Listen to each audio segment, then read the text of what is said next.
noite, Diego. Boa noite a todos de casa. Começando aí mais um Sociedade Esportiva Panorama. Mais um novo cenário, né? Tá diferente, tá diferente. Exato, Algo vocês podem diferente ver. aí. Ó, Peço que me aqui meu avise. cenário. Meu cenário também tá diferente, ó. O seu Tá tá mais diferente. geek, né? O seu tá mais uma coisa mais nerd, de Sim. nerd coroa, né? Você mesmo não sendo coroa, você tá assemelhando um nerd coroa. A pessoa que já tem mais de 30 e ainda não se desapegou do vínculo da infância. Mas tá bonito, E aqui, se aparecer alguma coisa aqui atrás de mim, você me avise que eu saio correndo, porque não é pra aparecer nada. Mas assim, o importante é dizer pro pessoal de casa que a gente não abandonou o novo cenário lá do estúdio. É porque, infelizmente, eu tive um problema e o meu intestino explodiu. Então, Algo, aconteceram. algo sério acontecendo. Exato. Aconteceram algumas coisas complicadas, mas eu estou cuidando. E aí, enquanto isso, a gente vai fazer esse formato online novamente, que você já viu aí no CEP da Copa. Mas a gente vai trazer aqui informações, um pouquinho de Brasileirão, mas principalmente sobre a Eurocopa, porque a Eurocopa começou recentemente e, Diego, eu quero suas opiniões. Olha, meu amigo, a Eurocopa realmente começou e com alguns resultados interessantes, né, meu? Jogos disputados e a Bélgica que novamente vai passar vergonha. Exatamente. Acho que já chegou aquele momento da gente admitir que o que era a ótima geração belga, né? Que Sim, depois chegou até a ser cogitado como uma até interessante geração belga, começou a se perder e virou aí, está se encerrando essa geração como uma péssima e totalmente frágil e até inclusive sem graça geração belga. Né? Que volta inclusive às raízes, né, da geração belga que a gente já conhecia antigamente, as gerações anteriores. realmente, né, cara? Perder para a seleção da Eslováquia, acho mesmo que pode considerar que a Bélgica voltou à clássica Bélgica. É clássica, a Bélgica de sempre. Inclusive essa questão geracional era muito forte. Né? Essa coisa Sim, da geração anterior deve estar olhando para essa geração ótima, que se falava que era ótima, mas na verdade não queria ouvir a geração anterior. Que existe isso hoje em dia. A geração anterior fala, o jovem não tem paciência. A geração belga seguiu estritamente o mesmo curso. O jovem impaciente. por mais incrível que pareça, na Copa de 2002 a seleção belga chegou até uma posição muito boa, cara. Muito boa mesmo. Exatamente. E E terminou da mesma forma. Perdeu pro Brasil, né, cara? E Na terminou da época. mesma forma que terminou a ótima, né? Ou seja, o passado já contava essa história e o jovem não quer aprender. É isso E aí. com esse resultado, assim, é preciso falar o que ninguém ainda falou. Que termina uma ótima geração belga, mas surge aí, Diego, uma ótima geração eslovaca. Pois é, Nathan, tem um fato muito importante aí, cara. Pelo fato deles ganharem o primeiro jogo na Euro, já é um motivo para deixar essa geração aí para a história da Eslováquia. Exatamente. Inclusive, eu penso que não precisa de muito, né, para se entrar para a história da Eslováquia. Como deve ser o clima da Eslováquia? Deve ser que nem Petrópolis. Recentemente teve a abertura da Euro, né? Que foi feita pela Alemanha. A Alemanha jogou contra a Escócia. E a Alemanha não viu em nenhum momento a Escócia jogando, né? E acabou metendo 5-1. Diria que a Alemanha não tomou conhecimento da Escócia, né, o Diego? Não tomou conhecimento, simplesmente. O que é muito conveniente, porque nem eu tomei conhecimento da seleção escocesa. Porque eu não conheço Eu acho ninguém. que nem os próprios escoceses, né, cara? Exatamente. Eu acho que tinha que a gente tinha que fazer uma forma de juntar as seleções do Reino Unido em uma só. Que aí pegava. Aí não tem mais esse problema. Que é País de Gales, é Escócia, é Irlanda do Norte. Aí já juntava junto, vira tudo uma super Inglaterra, um super Reino Unido. E vira uma super seleção. Pega os pontos fortes de todo mundo. E todo mundo perde um título junto, né? Mas todo mundo aí passa a ser reconhecido, pelo menos. Cara, por um outro lado, assim, a seleção alemã é uma seleção bem conhecida, né, cara? E mostrou um futebol bem forte aí nessa Euro. Inclusive, o gol da Escócia, cara, foi marcado pelo zagueiro Rüdiger e mostrando que todos os gols foram feitos pela própria seleção alemã. Isso não importa se foi a favor ou contra. Exatamente. O que importa é que a Alemanha, cara, gosta de fazer muitos gols, mesmo se for em si mesmo. Exatamente. Algo que até deu esperança nessa Eurocopa, essa primeira rodada da Eurocopa, foi a seleção da Albânia, né? que a seleção da Albânia ela é comandada pelo muito conhecido técnico Sylvin, que era do Corinthians há poucos anos atrás. E está comandando aí a seleção albanesa já há um tempo. Enfim, criou-se muita esperança, né, dessa seleção que está jogando bem, fez a Albânia jogar, um joga bonito da Albânia. Se é que já existisse esse termo, né? Só que, como toda e qualquer esperança, ela morre. Então a seleção albanesa, que começou ali fazendo logo 1-0, logo no início do jogo, tomou a virada no primeiro tempo da Itália e perdeu de 2-1. Mas ainda assim tá de parabéns o Silvinho aí pela estreia, né? Pois é, Nathan. Parabéns aí ao Silvinho, cara, que eu acho que mandou muito bem aí, conseguindo classificar a seleção da Albânia para a Euro, né, cara, que isso é difícil pra caramba. E também temos que lembrar que a Itália é a atual campeã, né, cara, e que ainda conta com alguns jogadores, o próprio brasileiro, né, naturalizado italiano Jorginho e o Chiesa. Chiesa, inclusive, possui o mesmo sobrenome do humorista Marcos Chiesa, que é o Bola do Pânico, né? Mas eu fui verificar essa informação, eles não são parentes. Cara, e também tivemos a seleção francesa, né, que venceu a Áustria, e foi feito através do cruzamento do Mbappé, e o zagueiro da Áustria, em vez de cabecear para fora da área, ele acabou cabeceando ao contrário e foi pro lado do gol, né? Uma cabeceada pro lado mais fácil, assim, uma cabeçada mais invertida. Tipo, ele cabeceou onde dava.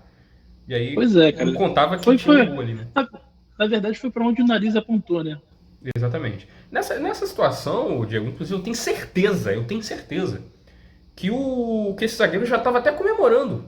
Na hora que ele viu mesmo sem entender nada, na hora que ele viu que ele cabeceou a bola e a bola foi entrando em direção ao gol, ele certamente já partiu a comemorar, só que aí o companheiro de equipe dele, ali, não sei se o goleiro ou o zagueiro, ele alertou que esse era o gol da Áustria.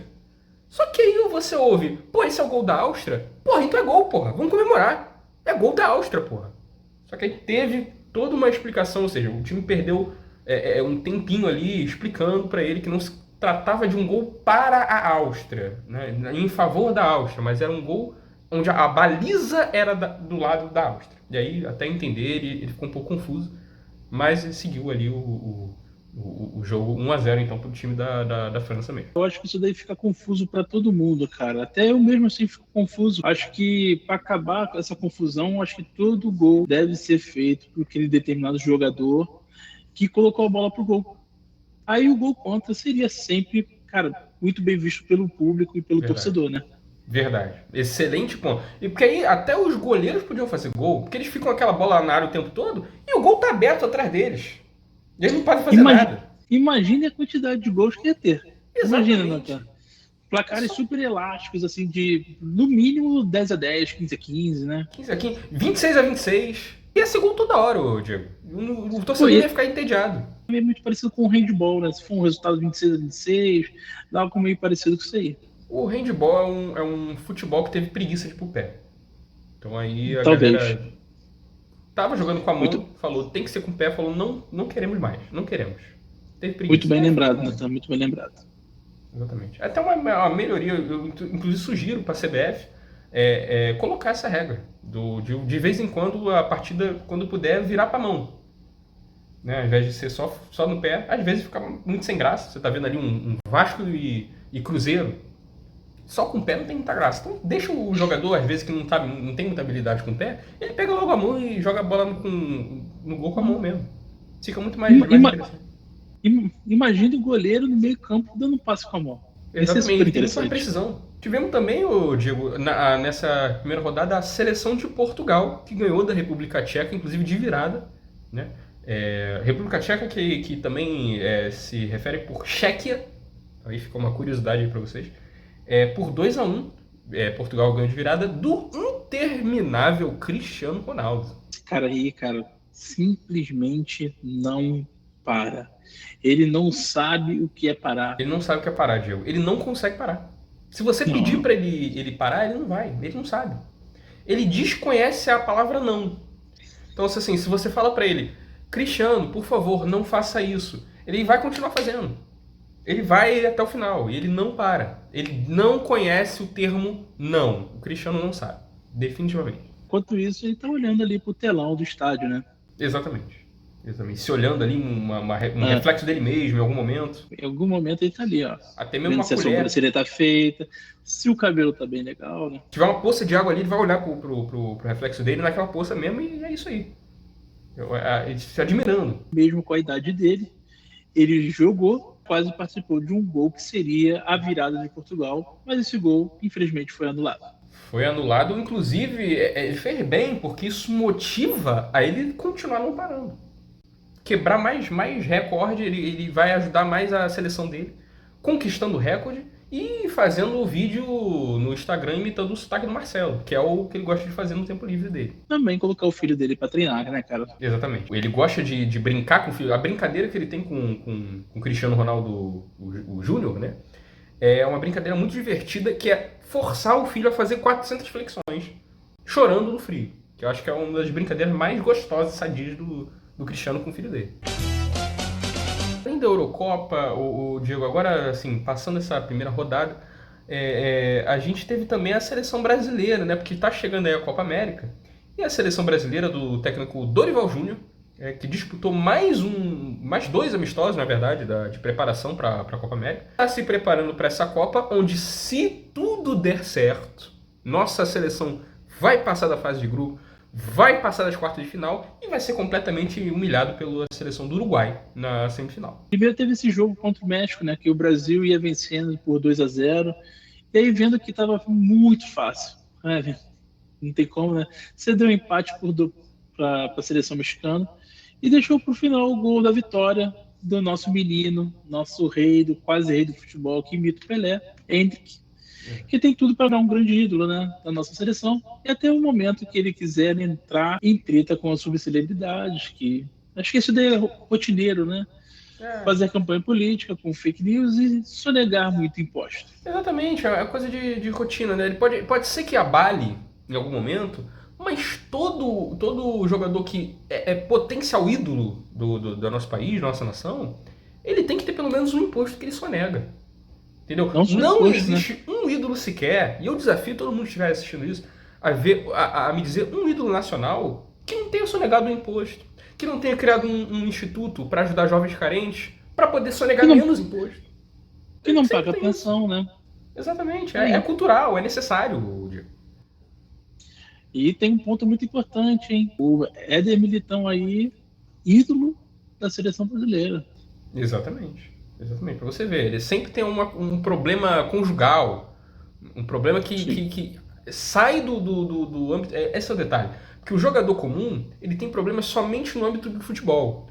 O jogador celebridade, o jogador que realmente é profissional, seleção brasileira, ele sai do âmbito do esporte e ele vai para a página da Choquei. Então ali ele vira assunto maior. Sim, eu acho que isso daí é um tempero, né? Se não tiver isso, não tem graça. Enquanto isso, nosso querido, nosso menino Ney, ainda está lesionado e não deve jogar desse ano. O camisa 10 tem sido o Rodrigo, que é tipo o Neymar, só que mais novo, mais fraco, e no momento não teve nada contra subcelebridade, né? Exatamente. O Rodrigo, ele até teve algumas polêmicas extra em campo, mas ainda não o suficiente ainda. Ele está nessa construção de um potencial ídolo. E ele é a versão mais moderna, uma coisa interessante do Rodrigo, é que ele é uma versão moderna do driblador de hoje em dia. Que ele só acerta um drible por jogo. Né? Depois, para você liberar o restante de drible do Rodrigo, você tem que assinar um pacote de R$ 59,90 por mês do Rodrigo Play.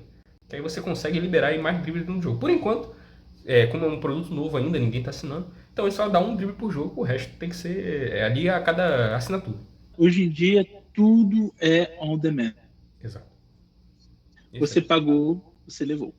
Pagou, levou. E o jogador de futebol hoje também, Diego, ele é inteligente. Ele sabe que ele não pode ficar perdendo dinheiro o tempo todo. Já se foi uma época que você, na seleção brasileira, tinha jogador que driblava o tempo todo, passava por jogador, passava por todo mundo. O jogador hoje sabe que isso é desperdício de energia e de dinheiro. O lucro maior de um jogador de futebol não é o salário dele, né, cara? Hoje temos as casas de aposta aí, né? Pessoas lucrando com cartão amarelo. Exatamente. Principalmente se a aposta for com ele mesmo. Que aí é mais fácil, né? Porque aí são os melhores economias do jogador de futebol profissional. Que é apostar em si mesmo, em quantos cartões você vai levar, e não pagar pensão. Que aí você economiza muito dinheiro. Rápida passada no Brasileirão. O Flamengo do técnico Tite, técnico coach e motivacional Tite, ele encaixou o time. Você vê que agora o time engrenou. E a torcida já se mostra bastante empolgada, Gil. Depois de cada jogo, o Tite tem suas clássicas coletivas, onde ele se elogia por 4 horas, deixando cada vez os nossos jornalistas desesperados. Exatamente, 4 horas ininterruptas. Ali, enfim, o jornalista pedindo chega, e ele tá tipo, eu sou muito bom, eu sou muito humilde, e gente, Tite, por favor, para! E não para. Já no Vasco, o técnico Álvaro Pacheco, esse técnico português novo, ele já não tá se encaixando no time direito. Pois é, Natan, o Vasco continua amargando derrotas, cara, e o último resultado que deu como fosse uma vitória pro Vasco foi um empate dentro de casa contra o Cruzeiro. Que hoje pode se considerar uma vitória, né? O empate é a nova vitória pro Vasco da Gama. O interessante desse técnico, do nosso querido Álvaro Pacheco, é que ele tem um método de surpreender os jornalistas, que tentam prever a escalação dele e nunca preveem, porque ele sempre muda. Então a escalação é sempre uma escalação surpresa. Inclusive surpreendendo a si mesmo. Porque ele mesmo não deve nem saber quem vai colocar. Ele anota vários nomes no papel, aí ele pega 11 papéis e joga eles pra cima. E os que caírem, ele vai lendo e vai colocando no jogo. Essa é a tática que ele coloca pra jogar. Cara, ele do Fluminense, cara, e o Fernando Diniz pode entrar para a história do clube sendo o primeiro time a cair para a Série B e, ao mesmo tempo, sendo o bi da Libertadores no mesmo ano. Isso seria algo histórico. E o Diniz gosta de fazer história. Você vê que o Diniz é um técnico que ele revoluciona. Ele é inovador. Então, se depender dele e se depender do apoio dos 17 torcedores presentes em todo o jogo no Maracanã, naquele pequeno trecho, bem pequeno ali do setor sul, ali bem enquadradinho mesmo, se depender desse apoio, ele vai conseguir. Cara, e também o Botafogo voltou a ser líder do Brasileirão, né? Os torcedores já se encontram em total pânico, cara. Exatamente. Mais uma vez, algo arriscadíssimo pro Botafogo, né? E, inclusive, o ator Stepan Essessian, ele já se encontra aí marcando mais um podcast, de outro podcast, de outro narrador esportivo, para já dizer o quanto ele já sabe que isso vai dar errado, que não é confiável, e que se terminar vai acabar em 13º. Isso aí é clássico. É torcedor raiz, né, Natan? Você sabe como que é o Dá pra clube. contestar o torcedor raiz, né? Ainda mais botafoguense. O Cuiabá, ele resolveu acordar. O Cuiabá tinha sido, ano passado, inclusive, esquecido na Série A. Muita gente esqueceu que o Cuiabá estava na Série A. Acabou ficando ali. O pessoal, esse ano, percebeu. E ele já estava se encaminhando para a Série B logo de início.